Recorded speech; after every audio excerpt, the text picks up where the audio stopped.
So one of the things that I am seeing more and more in my practice is complex trauma or developmental trauma, which results from the experience of not really feeling safe in childhood, of not having the kind of parenting that we need for whatever reason. You know, our parents have their own wounding and may not be available to us in the way that we need. And if we don't get that good enough parenting, we can end up with insecure attachment styles. So just thinking about John Bowlby's secure attachment, so about 60-65% of the population is securely attached, and the rest of us may be anxiously attached, so quite preoccupied with our attachment figures, clingy, dependent on them, afraid of abandonment, just not feeling secure and safe in our attachment relationships. Then we have those who are avoidant, and they tend to shun or avoid attachment. They might come across as quite independent, not needing attachment figures. And you know, that's I suppose the way they keep themselves safe is by sort of just not engaging really on an attachment level with others. And then we have those who have a sort of disorganized attachment style, which means that they never really quite knew what they were getting from their parents, so they didn't quite know how to adjust or adapt, and they tend to present as a kind of combination of anxious and avoidant. And they might oscillate between, for example, the sympathetic nervous system and the dorsal, you know, where they might feel quite anxious and panicky, and then at other times quite cut off and dissociated, depressed. So most presenting issues, and indeed mental health issues, can be seen and viewed through a trauma lens. And when we look through a trauma lens, I think it all begins to make sense. So we have 4 different trauma responses: fight, flight, freeze, fawn. So those of us who present with a fight response, maybe those who come across as narcissistic, bullying, sociopathic, but this is how they have learned to respond to trauma, and when they're triggered, they tend to go into a fight response. Those of us who have a flight response might go into things like OCD, you know, rituals, behaviours, trying to control the situation to make us feel safe, addictions, using substances or behaviours to regulate ourselves. ADHD could be seen as a flight response and kind of going back and forth from the sympathetic to dorsal nervous systems, from the hyper focus to the hypo focus, the hyper attention to the hypo attention. And then we have the freeze response, which can look like dissociation, not being present, being a bit cut off. Dissociation can look like, you know, just losing track of time, for example, not even really knowing what's gone on.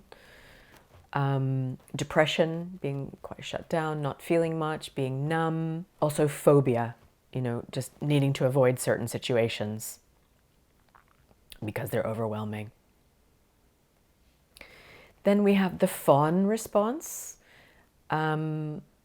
which is the tendency to people please, to try and make peace, to try and make things okay for others. It's very other-centered. You know, if we're raised by a parent who's very volatile emotionally, or an addict, for example, you know, we may not really be able to focus on ourselves growing up and what we feel and what we need. We may need to focus on regulating them and making sure they're okay, because if they're okay, then we're going to be more okay. So that's where we tend to develop the fawn response, which can show up as codependency. You know, I need to make sure you're okay so that I can be okay, rather than looking after myself directly. So people who demonstrate the fawn response can tend to be caretakers, people that are more comfortable looking after others. than themselves. They can be quite self-sacrificing, so they can abandon themselves, not think about what they need, not set boundaries, and really become preoccupied with what the other person needs. And those of us who have that type of trauma response can end up attracting other people who have a more of a sort of fight response, like narcissists, because when we fawn and we look after others and abandon ourselves, that really is an invitation to someone who needs that and wants that from us. So we might, for example, have adapted to having to look after others in childhood, and then we attract in adulthood in our relationships people who need us to focus on their well-being and not our own. So that's a really good reason to begin focusing on our own healing our own wounds, self-partnering, rather than looking after others. So a really helpful approach that I'm using with complex trauma is called internal family systems. And it was developed by Richard Schwartz, who was originally a systemic family therapist. And when he would work with families, he would see different roles that different family members took, and he would identify them in the family system. And then he began identifying those same roles in individuals. And it's really helpful, I think, to begin to get to know the different parts of yourself, that inhabit your internal landscape, so that you can begin to work with these different parts. So I'll tell you a little bit about the different parts. So we tend to have managers. So they're parts that have a kind of long-term strategy. So, we might have a perfectionist part, who's an overachiever and overcompensating and just trying to get things right and to do well and to please others and get validation. And that may be a way of avoiding feelings of shame or defectiveness or low self-esteem. So what's important is to understand that each of these parts is trying to protect us in some way.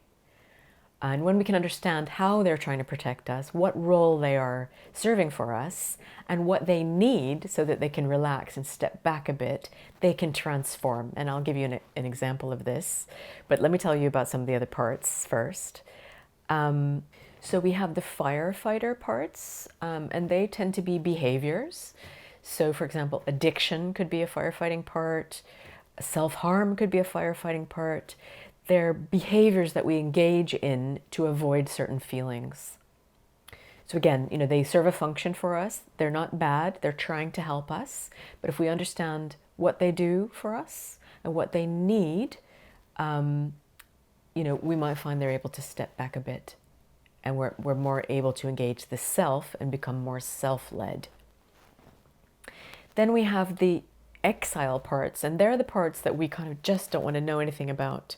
They tend to be painful child parts. For example, parts that might feel shame or anger or vulnerability. And we call them exiles because we just basically don't want to know them, and we tend to push them to one side. But they have a lot of power when we avoid them, because they kind of grow and get stronger there. They need to be seen and heard and acknowledged. So when we turn towards them and acknowledge them, so for example, if I have a part that feels defective and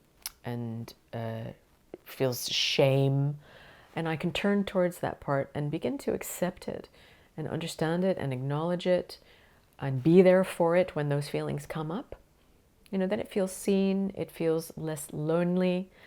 When we're children and we have very difficult emotions, we can't process them on our own. And when we're left alone with difficult emotions, you've probably seen a child having a tantrum, that sort of thing. They don't know how to process them on their own. They need an adult to help them to process their feelings. And that's what we're doing when we're turning towards our child parts or our exile parts and approaching them from the self, giving them what they need, so that we can be more self-led. So the self is the part that sees the other parts and can relate to them consciously. So I told you I was going to give you an example of the way that parts can transform. So let's say I have a really angry part, that I've kind of exiled. I haven't really wanted to know much about this part, and so it's kind of seething there under the surface, and may come out, in passive aggressive ways, for example, or self-harming ways. But if I engage with it and I give it some space and I begin to understand, where that anger is coming from, what that angry part needs, and I begin to attend to it and give it what it needs.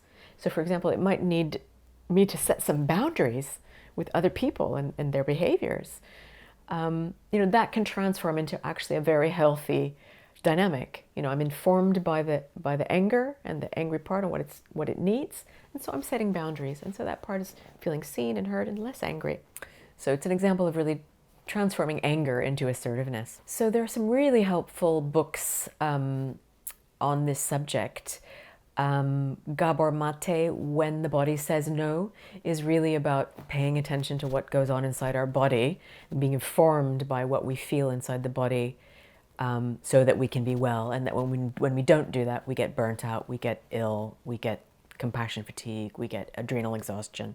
The classic Babette Rothschild, The Body Remembers, is also a beautiful book which talks about how trauma is located in the body and needs to be addressed in the body. So we really need to pay attention to what we feel and what the different parts of us need so that we can begin healing in the present. As I mentioned before, Richard Schwartz, who created Internal Family Systems, his book, which is the most accessible as a kind of self-help guide, is called No Bad Parts. And it really helps you to get in touch with your own parts, to get to know them, to start relating to them through meditation exercises, and to really begin to get a sense of how to become more self-led rather than led by those particular parts. Bessel van der Kolk's The Body Keeps the Score is a brilliant book which really brings together so much of what we've been thinking about all in one place. So trauma, regulating the nervous system, different ways of doing that. It really is the kind of Bible, I would say. And then Pete Walker's Complex PTSD, From Surviving to Thriving, talks about these trauma responses that I mentioned earlier: fight, flight, freeze, fawn, and the different ways we can show up when we have those different trauma responses. So I feel like that's really helpful and accessible just for the general public to understand mental health issues through a trauma lens.